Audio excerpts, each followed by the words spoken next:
असेल तर प्रश्नच पटकन विचारा। मी सन्माननीय मुख्यमंत्री माजी आताचे मुख्यमंत्री यांना दोघांनाही धन्यवाद त्यांचं मी मानेन की एवढ्या वर्षापासून प्रलंबित असलेला हा जो रस्ता आहे याच्यासाठी शासनाने 1042 कोटी रुपये मंजूर केले आणि अध्यक्ष महोदय ह्या रस्त्याचं काम जो आता चालू आहे अतिशय संत गतीने काम चालू आहे आणि 8-10 किलोमीटर असंच खोदून ठेवलेलं आहे। शांतारामजी एकच मिनिट राहिला आहे, उत्तर येणार नाही।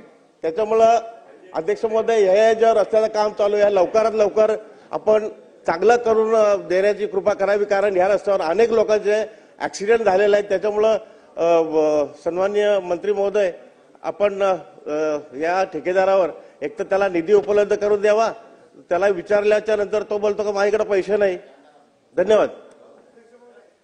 अध्यक्ष महोदय, जे आता सन्मान्य सदस्य मोरे साहेबांनी प्रश्न मांडला याबाबत त्यांनी जे सांगितलं की सगळ्यात मोठं काम आहे 1000 कोटीचं काम हे आपण बजेटमधनं घेतलंय। याच्यामध्ये अध्यक्ष महोदय पावसाळ्याच्या आधी 8 किलोमीटर जे याचं रस्त्याचं आहे ते आपण पूर्ण करण्याचं, कॉन्क्रीटचं 2 लेन जे आहे ते पूर्ण करतोय आणि संबंधित ठेकेदाराला काम थोडं गतीनं करावं म्हणून सूचना दिलेल्या आलेल्या आहेत। फक्त एकच आहे की याची मुदत जी अजून कामाची मुदत आहे त्यामुळं पण संबंधित ठेकेदाराच्या मागे आम्ही आहे की लवकर काम त्यानं पूर्ण करून द्यावं आणि ते करून घेऊ।